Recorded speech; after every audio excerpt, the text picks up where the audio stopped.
Assalamu alaikum students. Today we are going to discuss storage hardware. So I will discuss regarding storage hardware in next few slides. It is a storage device which is used to hold data or information, files, program and software. As we already discussed, there are four types of hardware: input devices, output devices, processing devices, and storage devices. So the purpose of input device is to give data to the computer for processing, and this data is stored somewhere before processing and after processing. Before processing, stored in storage devices like memory or RAM, and that we'll discuss in detail now. Then these devices can be used to access data or information whenever required. So remember, these storage devices, the purpose of storage devices to store or hold data, and you can access data anywhere, anytime from storage devices for any purpose. These storage devices can be internal and external form. So remember, there are these comes in two forms. In these storage devices are available in internal and external form. It can hold and store information both temporarily and permanently. Like RAM have hold information temporarily, but hard disk store data permanently. So I told you earlier, storage device can be uh, volatile and non-volatile. So if we talk about volatile, so RAM is volatile. It holds data temporarily before processing and after processing. And if you want to store data permanently, then you need to have other devices which can store data permanently, like hard disk, CDRW, or USB, etc. So we'll see one by one. This is the chart of storage hardware. So we have divided storage hardware in primary storage and secondary storage. Remember, so these are the two divisions available. And if we talk about primary storage, it has RAM and ROM. RAM is a volatile, ROM is a non-volatile. The purpose of RAM, I will discuss next few slides, comes in two categories: dynamic RAM and static RAM.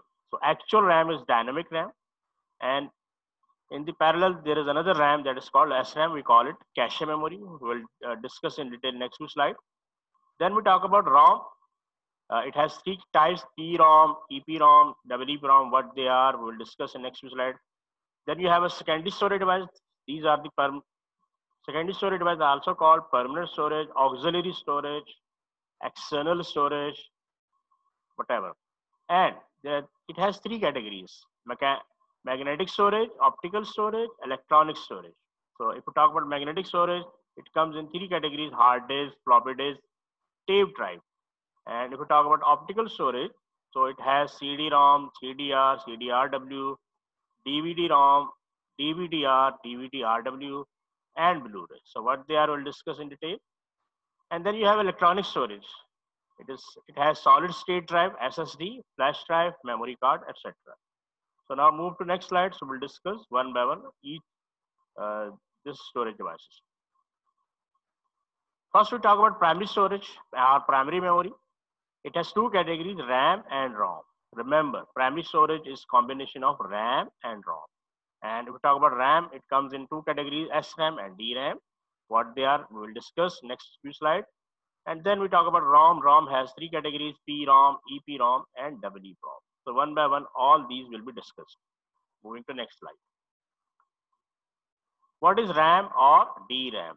So RAM means random access memory. It is a read and write memory, but we call it DRAM, dynamic RAM. So what is that? RAM is a kind of primary memory and volatile in nature, which exists among input-output, storage devices, and CPU. Remember, student, RAM in nature is a volatile. It cannot hold data permanently, but it provides intermediate point, or you can say it is an interface point between input, output, storage, and CPU. Volatile means it loses its data or content when power is off. Whenever power is gone, data hold by RAM will be lost. So remember, that's why we call it. It is volatile. It store or hold data temporarily before processing and after processing. This thing This already I've discussed in previous slides. So data, whenever you give data to through input devices, it is sent to RAM for processing, and after processing, it is again sent to RAM, and from RAM, it is shown by output devices are stored in permanent storage devices if you save it. Whenever we input data from any input device, it directly transfer into RAM and then transfer to CPU for processing, and after processing, RAM again hold data for further processing or for permanent storage. If you save data, you click on save. So remember, the function of RAM is basically is to hold all your programs. Even your operating system is, whenever operating is loaded, it is executed from RAM. So it is, so whenever booting process is completed, so hard operating system is transferred from hard disk to RAM. So from there you can give the commands, and then you open any browser application. So it is open in RAM. Also, whenever you type data, it goes into RAM for processing. So RAM having a very much load. Output devices show data from. So all output devices showing data from RAM. The purpose of RAM is to load operating system, various software and program when they are running or open. It is already discussed. It holds unprocessed and processed data. It provides memory space to all program when needed. This is the basic purpose of this memory. It is a faster device so that CPU access this to read and write data rather than hard disk. So normally CPU transfer its data to RAM. It does not go to hard disk directly. So before going to hard disk, it must be stored in RAM.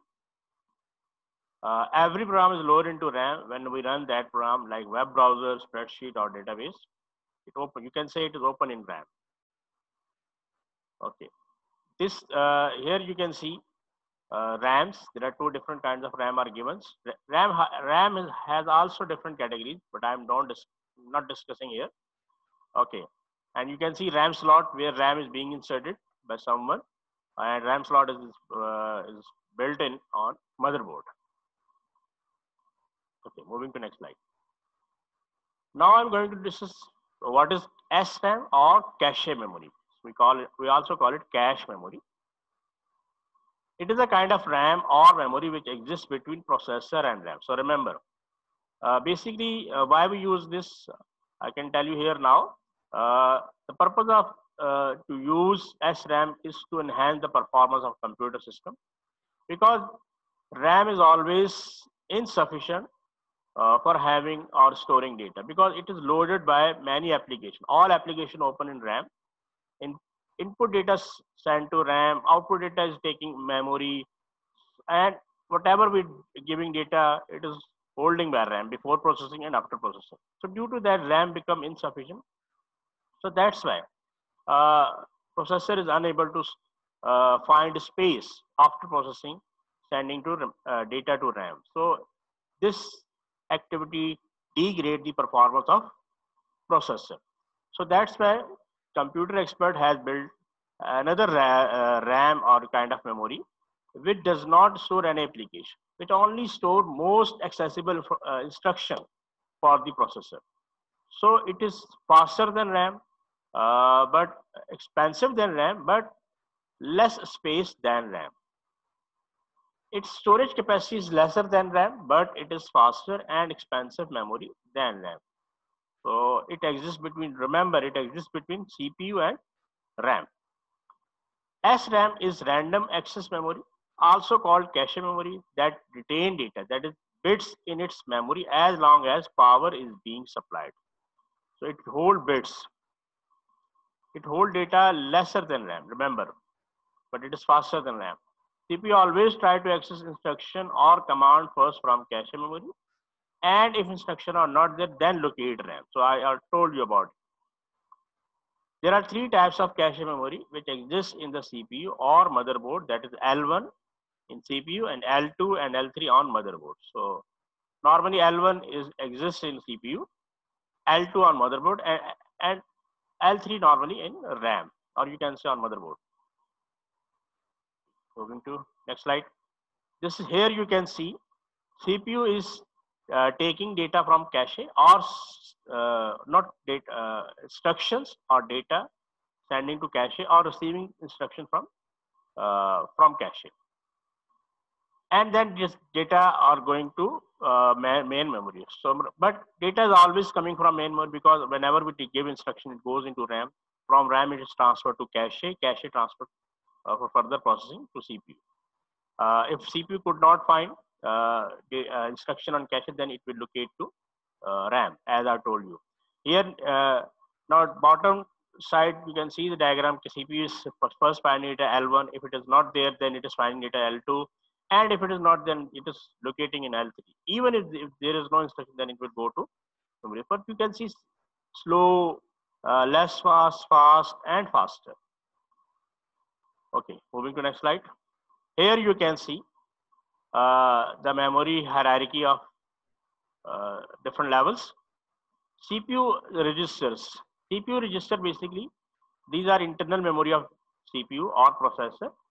It store data in bytes or kilobytes, or it is very fast. So these are memory registers are very faster than any memory. Then it locates cache, level 1, level 2, level 3. Then it will locate to main memory.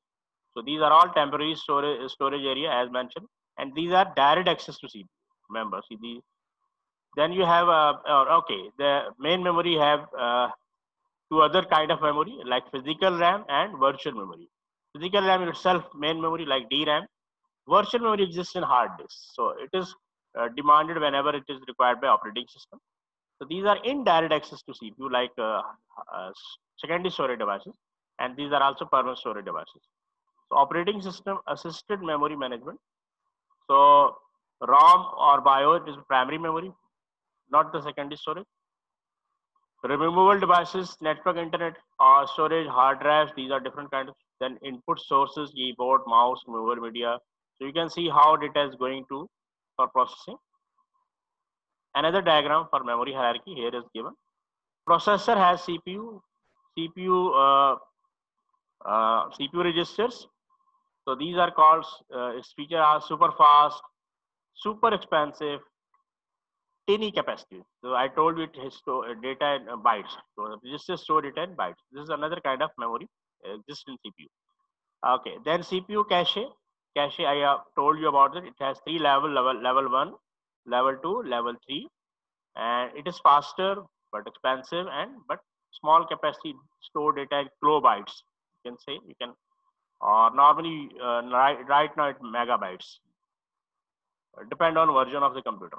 Now it has SDRAM, DDR, SDR RAM, that is physical memory. We call it random access memory or DRAM.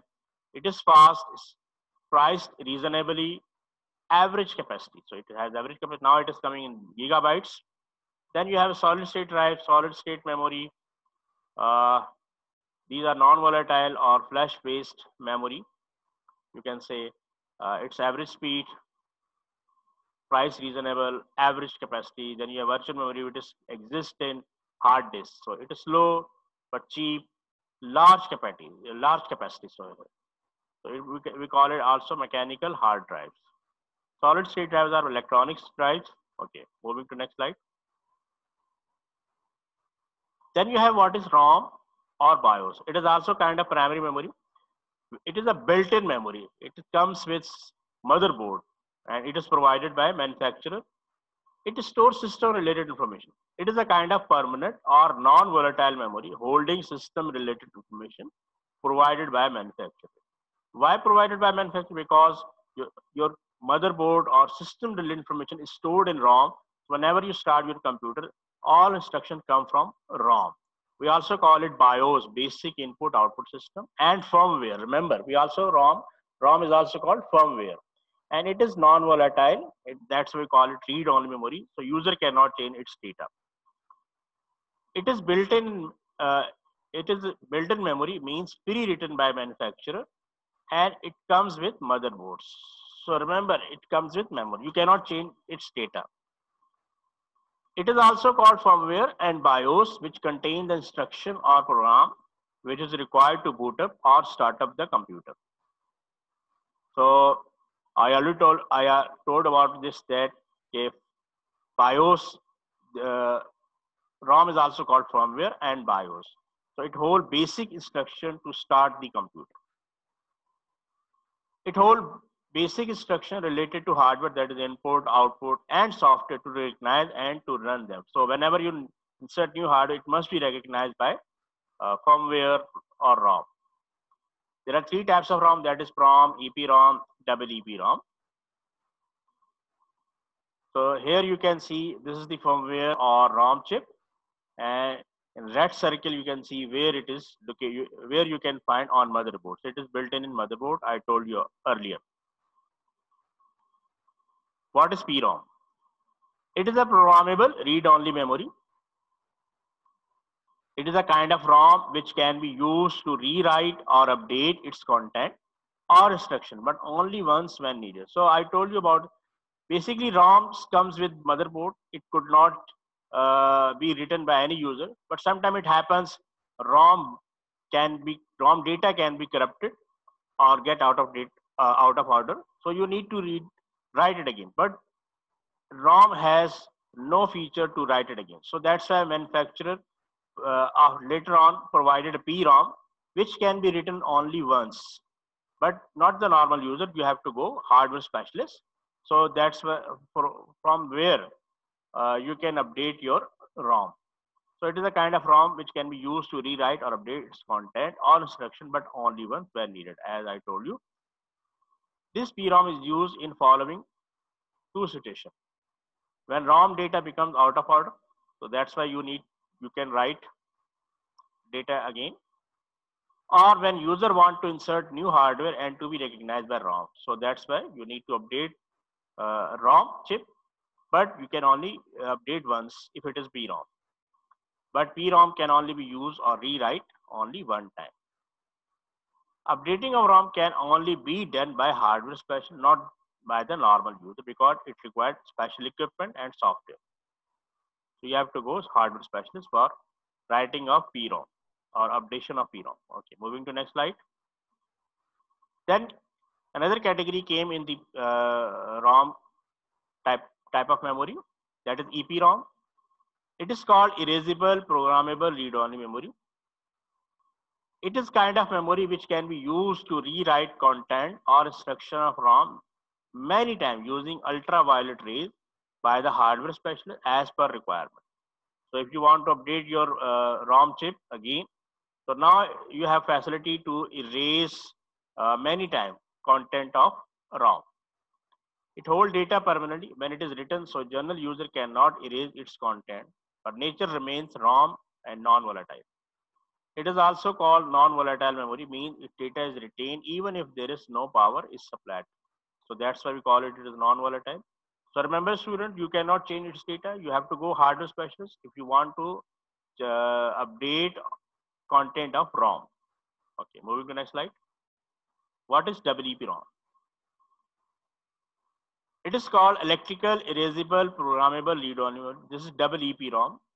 Remember, its data can be rewrite using electrical signals. So general user can also rewrite its data on memory using electrical signals. But if it is used as a ROM, then its content are not be erased by any user, because this kind of ROM holds system related information. So if here you have facility to write again and again data on ROM, if you are given the permission. If you are not given the permission, so you cannot change its data, then it becomes only ROM which is used for system related information. It is also called non-volatile memory. On the basis of EPROM, EEPROM principle, flash memory cards are established. So user can also write and read data on it. If it is externally available, this because on the basis of EEPROM concept, computer expert has developed flash memory which is used externally for data storage permanently or memory cards. But if it is used as a ROM, so ROM is used internally with the motherboard, so you cannot change its data. So this is the end of lecture. Thank you. Have a nice day. Hope you understand.